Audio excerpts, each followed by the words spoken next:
And this one might have taken a lot of convincing on Mabior's side to say, yes, we know you are from the SPLM-IO, but you have been appointed by the SPLM chairperson, and don't worry about it. This is political position. People can change anytime they want, right?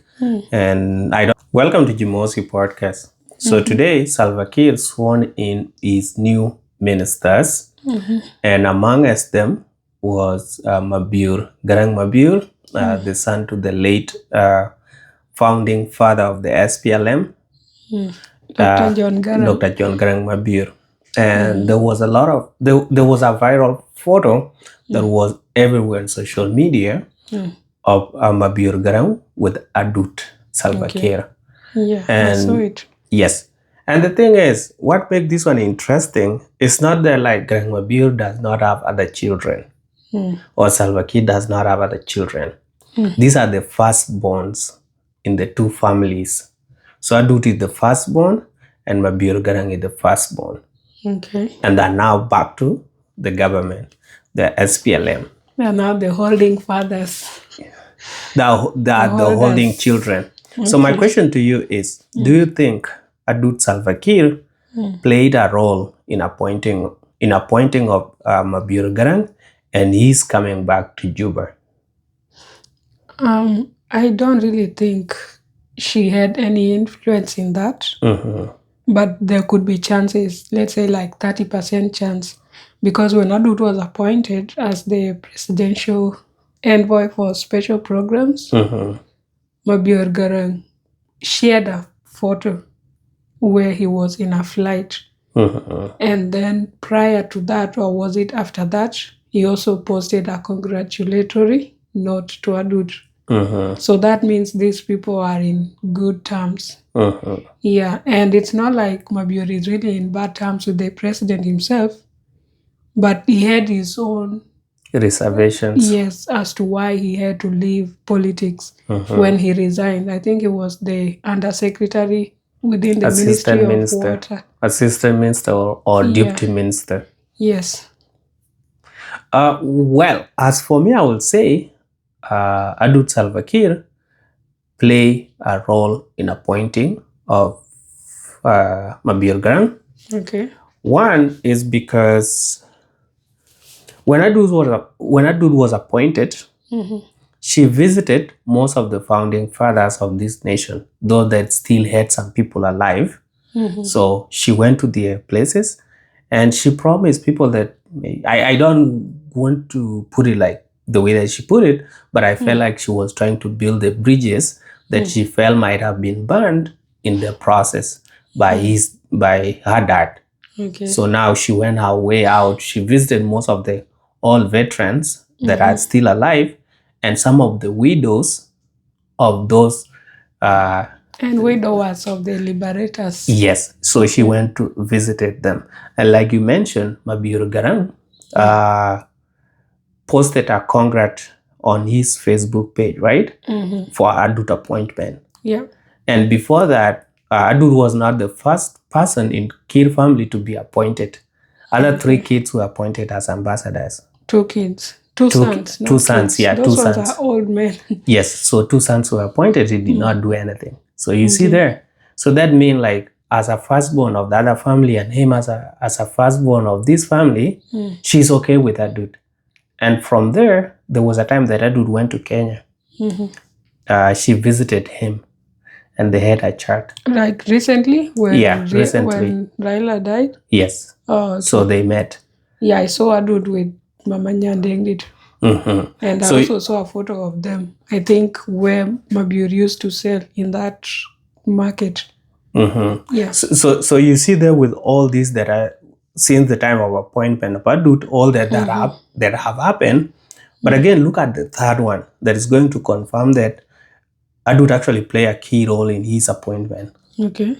Mabior Garang, after the 2013 war, he joined the SPLM-IO in 2015, where he became a head of communication committee and whatever. And then they came back to Juba and he was appointed as a minister under the SPLM-IO. And then the 2016 happened, he left. And then in 2020, he came back again, still under the SPLM-IO, where he was again appointed as a deputy minister of interior. But after 8 months, he resigned and left. Yeah. So you see him, his party, as per what has been going on, is officially SPLM-IO. Yes. But the way that he has been appointed, it's not clear if he's coming from, if he's being given an SPLM-IO position. No, I don't This look think like so. an SPLM position. Yes, I actually agree with you on that, because when he left during his resignation, some of the things that he cited were things like the peace agreement not being implemented, Yes. especially things to do with the ceasefire, that there was a lot of ceasefire violations, and the security The arrangement were arrangements. not being implemented Yes, as and also it should have been. reunification of forces. And those are among the main compliments of the peace agreement. So based on how he has come back, and we know not Rigathi, we know Salva Kiir, the way he appoints people, he would rather appoint someone who is a member of SPLM to replace an IO member, and he has done that with governors and also with MPs. Yes. So this means like his appointment, I think he has gone back to the roots, which is the SPLM mother party. Yes. Yeah. And this one might have taken a lot of convincing on Mabior's side to say, yes, we know you are from the SPLM-IO, but you have been appointed by the SPLM chairperson, and don't worry about it. You know, this is political position. People can change anytime they want, right? And I don't know what was said behind the closed door. The party leader is not there. I'm just assuming that maybe we might have asked about the other person, but maybe he was convinced, don't worry, just come. And through that, I can say this is the work of Adut Salva Kiir. You think someone can be convinced a lot to be appointed as a minister? In South Sudan, you don't have to be convinced with a lot of things, you know, and then you are saying, no, sorry, I cannot betray my party. You are the one who does the convincing. You know, people say appointments are based on lobbying. Yes. So it's individuals who lobby for themselves to be appointed. It's not the other way around, that the party or the appointing authority will now come to you and say, "Yo, Jimosi, I've seen the good work you are doing on Jimosi podcast. You know, you can be a good minister of information." Hey, hata niweka atakucharaza. Yeah. Yeah, it doesn't go like that. You have to present yourself, constantly post the positives you have done and all that. Okay. Yeah. Yeah, so for him, like, because he was staying in Nairobi, so, like, I will not say that he actually lobbied for himself. Yes, I'm not saying it was an influence from somebody that please bring this guy back. Yeah, but I don't think he was convinced. He would gladly He saw his name and then he obviously back to the country. But if he resigned before, then he has to be convinced. No, I don't. Or maybe like he saw now that there were a lot of changes and it seemed like new faces were coming in. Or it might be like he saw that like the other veteran politicians were putting in their children and it was him to be left out. So if an opportunity has come for him to be there, then why refuse? Yes. And that brings us to something that I saw here that said the SPLM founding members' children who are now serving in the top position in the national government are as follows. Okay, you want me to read them? I will read them. Okay. If you don't mind. Adut Salva Kiir Mayardit, the daughter of President Salva Kiir, who is now the senior presidential envoy for special programs. Mabior Garang Mabior, the son of the late Dr. John Garang Mabior, the Minister of Environment and Forestry. Atong Kwal Manyang Duke, daughter of senior presidential advisor. Kwal Manyang Duke is now a Minister of Trade and Industry. Aguma Wenakut, the daughter of senior SPLM veteran Daniel Wenakut, is now under secretary in the Ministry of Youth and Sports. Kose James Waniger, son of the vice president for economic cluster James Waniger, is now the executive director of the South Sudan Roads Authority. And now they were asking if the children of the remaining people like William Nguyen Bang, Arang Tonarok, Carbino Kwanyenbol, Riek Machar Teny, and Joseph Oduo, and others will secure the next top positions in government. Of which bring me to this question that I'm going to ask you.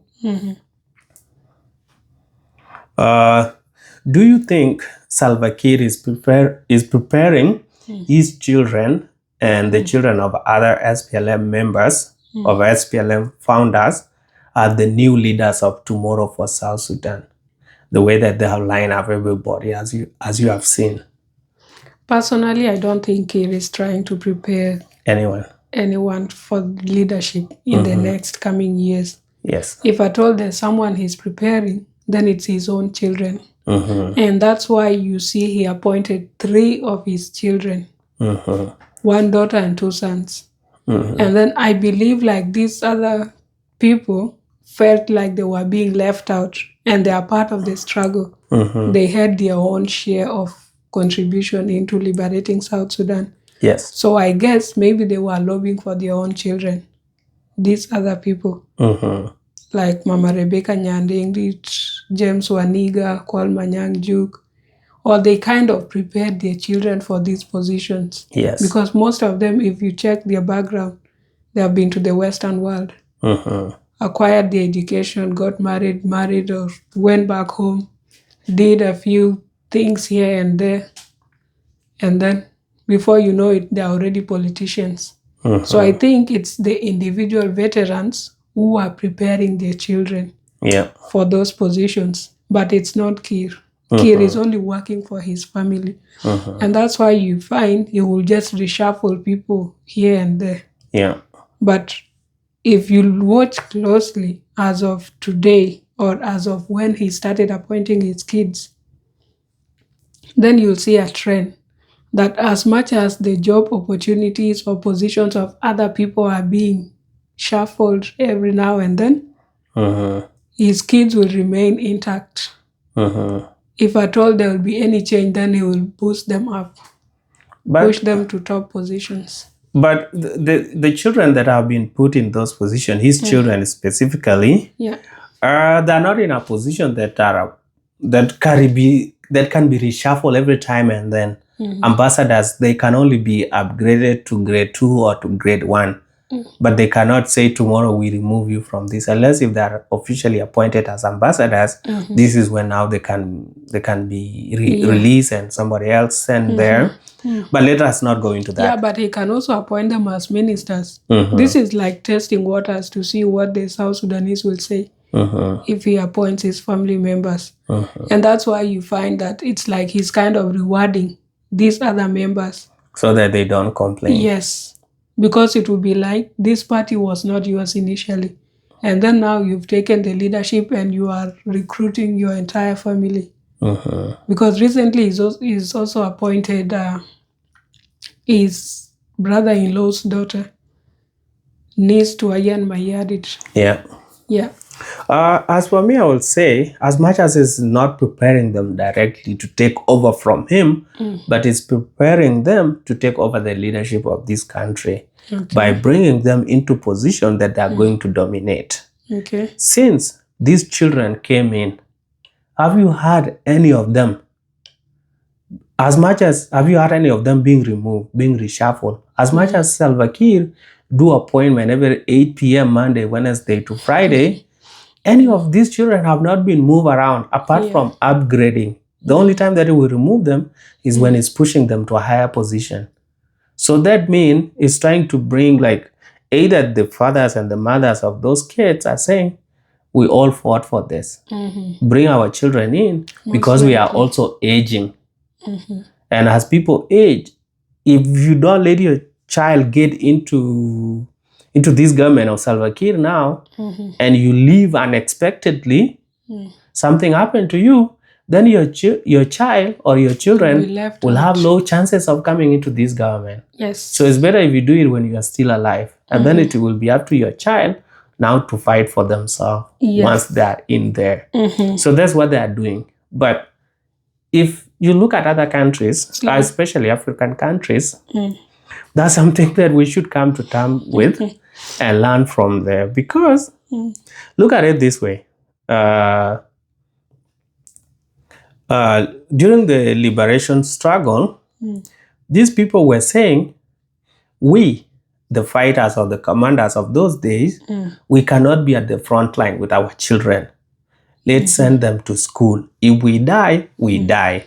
And they will be the heirs. Yes, and then they will go acquire, they will go fight for themselves as kids. And then there used to be some support here and there, like not everybody hate all the rebels. Sometimes rebels are supported.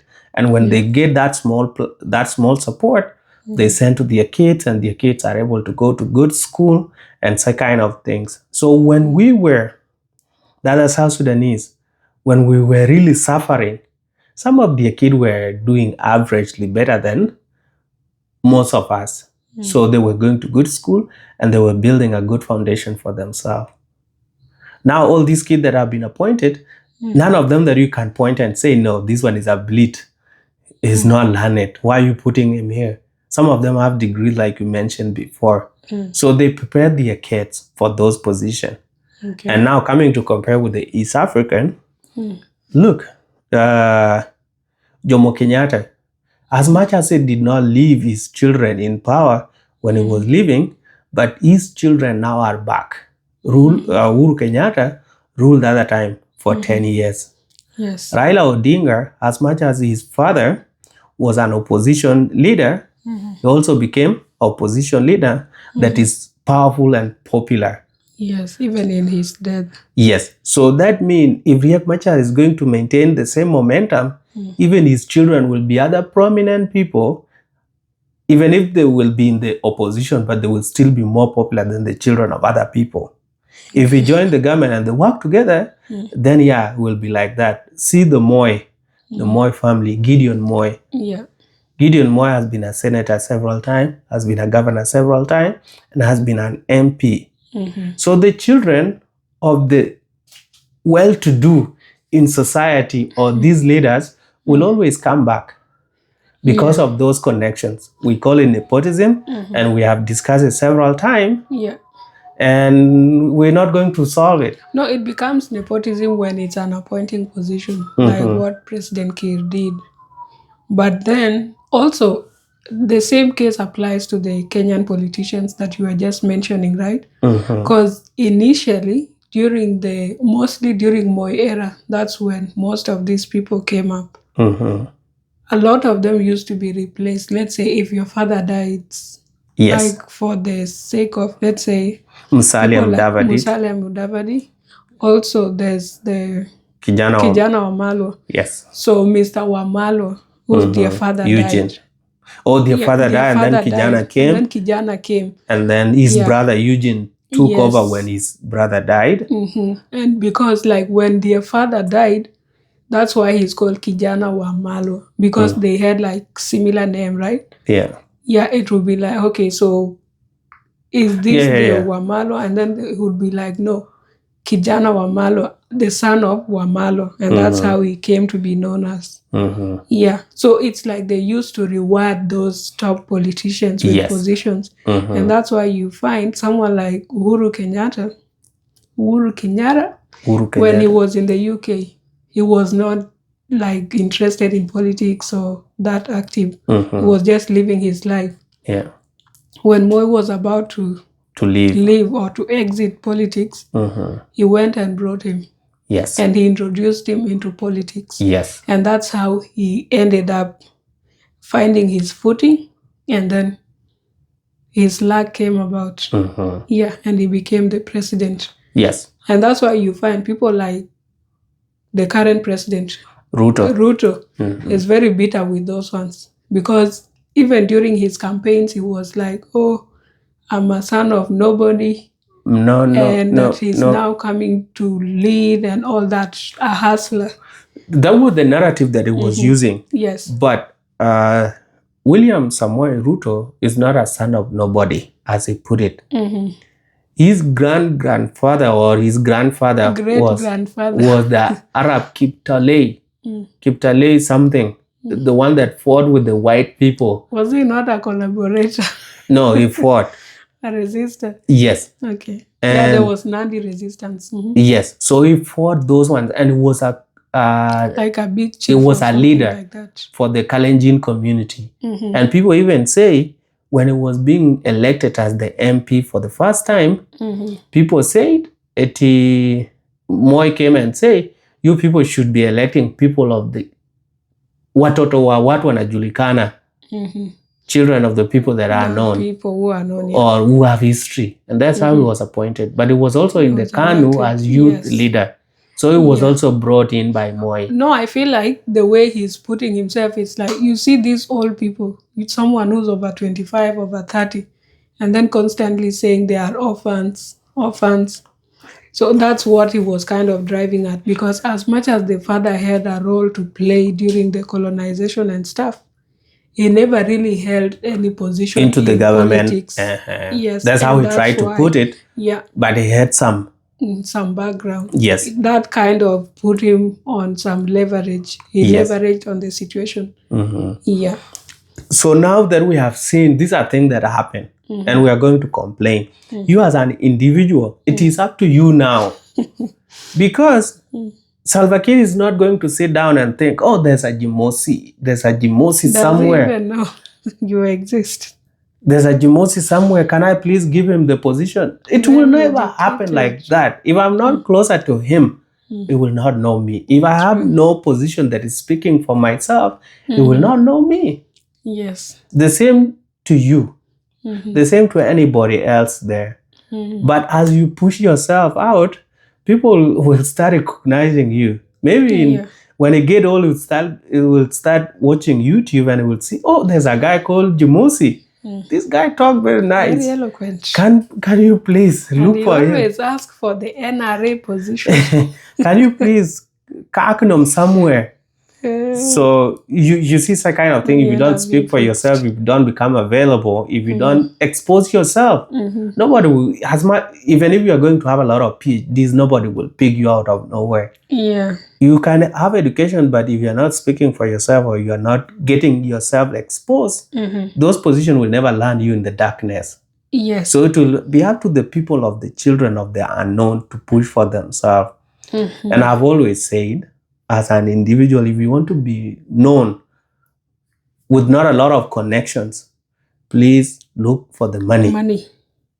Once you have money, you are rich. Yeah. Money comes with power and influence. And when you are rich, you just not be rich by doing small things. You will starting some big empires. Yes. Either you are into the real estate or you are building some industries. Or you are extremely polygamous. Yeah, or like you become very known. Yes, you have a lot of, if you are polygamous and you are not rich, people will not know you. You must have resources even to be given women. So like if you have industries like factories and such kind of things, people will be buying from you, and who own these companies? We see them everywhere popping up and such kind of things. Yes. Now the power will start looking for you. And even when you go to Pyramid or wherever, Radisson Blue, or any other good hotel that will come in the future, people will always know you. And even these politicians will come to greet you. But if you have no money, nobody will come to greet you. Money, where are you? You need to locate me. If your father was not known in the SPLM era, maybe he have died or is getting old without high ranking, then it is up to you to look for money. If you are interested in politics. Yes, if you are interested. Then look for money. That's the easiest way. That's the easiest way for you. Yeah, and also if you look at the African politics, it's very expensive. Yes. You have to bribe here and there. You have to attend those chamas, the harambes, and then you need to donate. When people have problems, they'll come to you and you have to sort them out. Kitu kidogo. In Kenya, that's what they call it, like something small. Yeah. So you have to be someone with a lot of resources so that you are able to cater for all those needs. And also like going back to this thing of family and politics, if you look at the recently elected president of Tanzania, she has already started forming her cabinet. And you'll not be shocked to see that she has appointed her daughter, who is called Wanu Amir, as the Deputy Minister for Education, and then son-in-law called Mohamed Omari Mchengerwa as the Minister of Health. I believe like these people are a couple, husband and wife. Yeah, so it's something that is kind of becoming accepted in the African politics. Yes, so it is up to you to fight for yourself. Nepotism is bad, but they will do it in a broad daylight. Yes. And they will bring their kids back. So it's up to you to work out. If you want to be a politician, you want to be prominent, we have told you the easy way out. Be rich. But if you're going to be a normal worker, my friend, just get used to being a regular citizen. Yeah, but I have this other question. Do you think Mabior Garang will stay in this government for long without early departure like he did in the past? Do you think he's going to stay a little bit longer now? I feel like right now he's getting more mature. And he's kind of seeing it as an opportunity, right? Like I said earlier, if your mates are being appointed, because he's currently, I think, 47, 48. 48. Yes. And Adut is around the same age, 42. She's over 40. Yes. So it's like you'll be missing out if you don't take these opportunities. Yeah. And then why I initially felt strongly that he's currently being appointed under the SPLM flag is because I feel like maybe there were some things, like opposition parties in normal countries or in functioning democracies are known for holding the government on toes or keeping the government on toes, checking the government operations, criticizing what the government is doing, offering like alternatives. So they give the government pressure to work. But in South Sudan, it's a joke. Like most of them came in for compromise and to get positions for themselves and their significant others or their children or relatives. So that's why I felt like when he went into the opposition, he thought these people are going to fight for the right thing within the country. But they failed. And the government is kind of making them fail too by things like how Riek Machar was arrested. Some months down the line, he's still under house arrest, and now there's that court case that is dragging itself.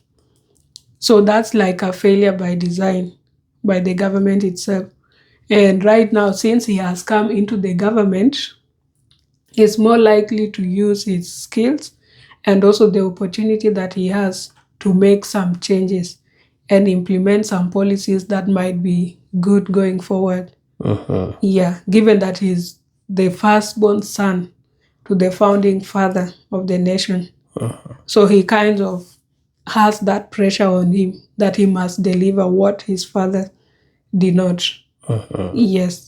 And then as someone who's very close to someone like Garang Mabior, he probably has some inside information that we are not privy to.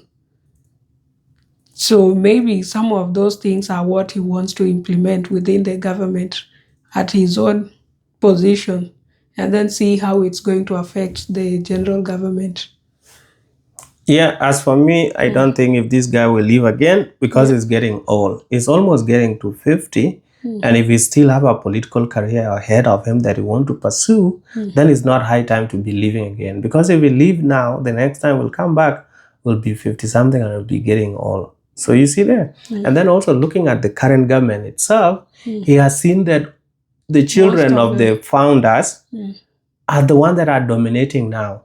So him secluding himself out there thinking that things will be fixed fast before he come in, it might never happen. Yes. So it's high time, it's time for the children to come in now and start being the main engine of the government. Then it should be part of that engine. Yes. And then fight for himself because he already have a good foundation because of his father's name.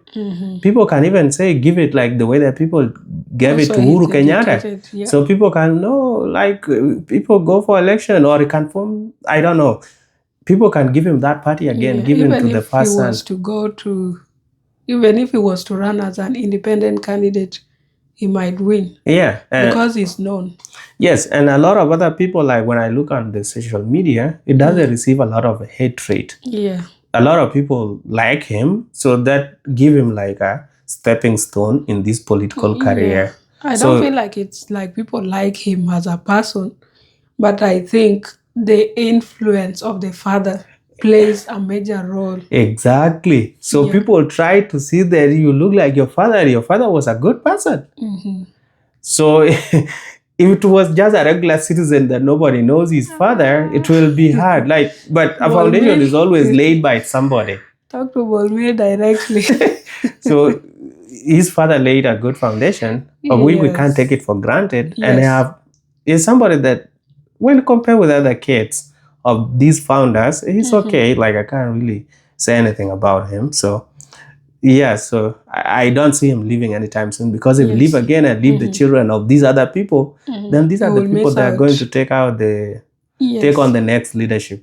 Because there's no day that it will say now, it has been announced all the older people are going to die today. Or they are going home. And then young generation come. No, it doesn't happen like that. You enter one by one as they exit, and that's how it happened. Yes, and these people, like, actually they are very old, in their 70s, and some approaching 70s.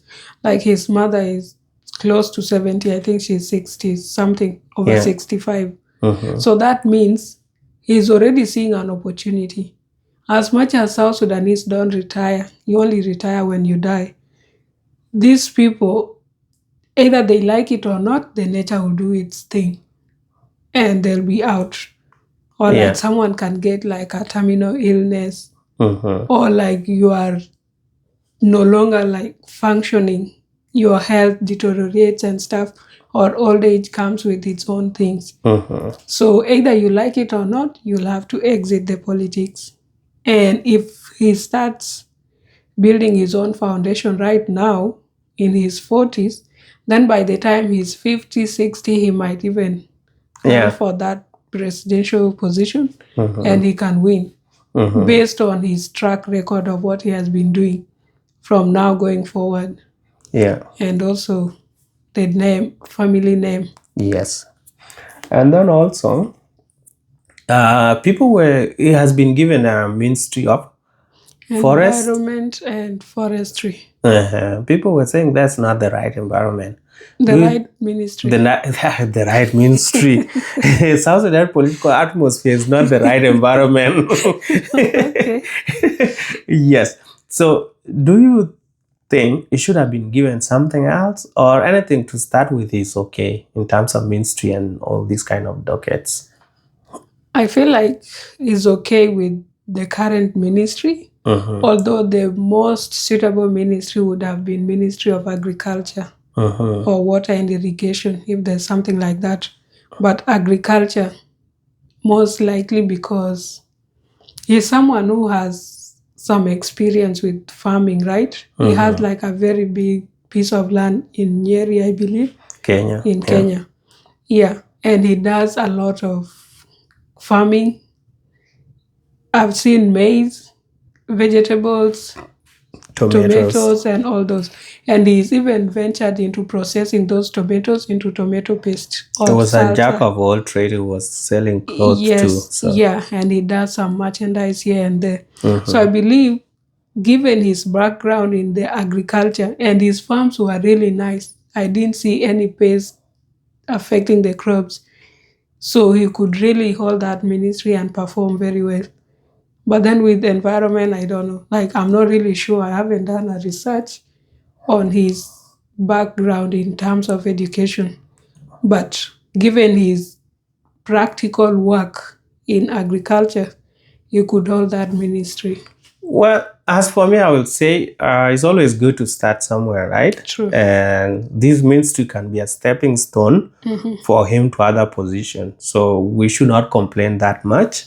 As much as you could have done better in other areas, but yeah, let him just start there, because when it comes to environment, there are a lot of things that even affect this agriculture that he was doing, that he can now handle from that perspective of having a good environment, even for the crops to grow. Okay. And it can start there, and because now it's closer to power, if you actually want agriculture and water irrigation as the main docket that you want, Salva Kiir is just a letter away. Not or a phone call. Phone call away. Do you think he doesn't have their numbers? A phone call away, and then people can be reshuffled, take you to the other ministry where you want, and the other person is brought here. And because all of them are in ministerial position, nobody's going to complain. Yeah, no ministry is bigger than any other. Yes. It's just that the Ministry of Finance, you're dealing with cash. So chances of you stealing are very Temptation high. are too high. No, not temptation, looting. Yeah, so for me, like, it can be a stepping stone for him, and then it can be appointed into something else. People don't hold those positions for a long time.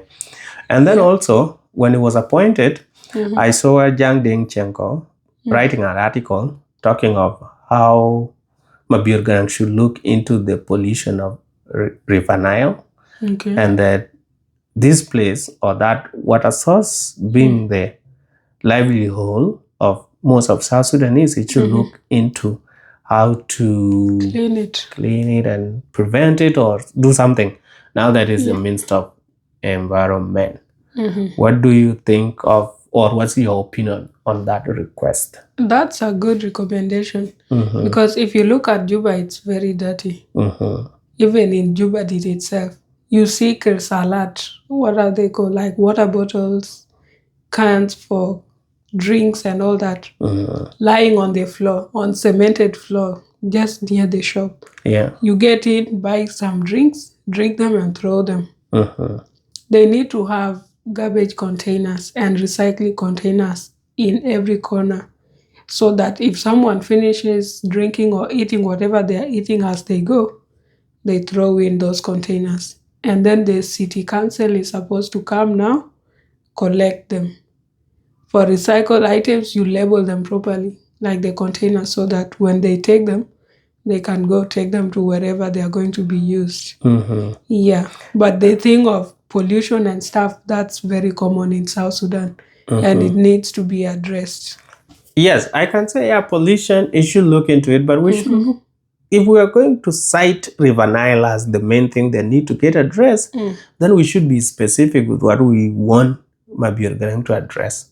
In this case, if I were the one to make that request, I will say, if anybody is going to build an industry in South Sudan or a factory, their waste should not go into the river. That will be number one request. And that's the one thing that he can control. But again, looking at River Nile come all the way from Kenya. From Kenya, okay. I thought from Lake Victoria. No, all the way from South Lake Sudan. Victoria, go through Uganda and come to South Sudan and go all the way to the North Mediterranean Sea. Along the way, when it is passing in Kenya, are people polluting it? Yes. In Uganda? True. In South Sudan? So are we coming to give Mabior Garang too much pressure for something that is being done everywhere? The only thing that it can do is that of factories. That one need to be avoided at all costs. Yeah. But this small thing, somebody is defecating inside the river, the fish will eat it. You It's call okay. it small thing. Defecation. It will cause cholera and other diseases, waterborne diseases. The fish will eat that defecation thing. Another thing, but like industries waste should not go into it. And if we say like within South Sudan, we are going to keep ours clean and no desertification, then in Uganda you get someone at Choli or something there downloading into the river or doing their own thing. So what I can do is to talk with his counterparts in Kenya, Uganda, and South Sudan, because South Sudan, that's where it ends. It will be up to the Sudanese now to talk with us, and for the Egyptian to talk with Sudanese to say that no industry should ever be directed into the water. That's where we put a red light. Yeah, I agree with that. But also, like, if you look at Kirsel, those bottles, they are also thrown into the river. People literally litter everywhere. Yes. Yes, and also, like, there's a hospital that is near Gumbo.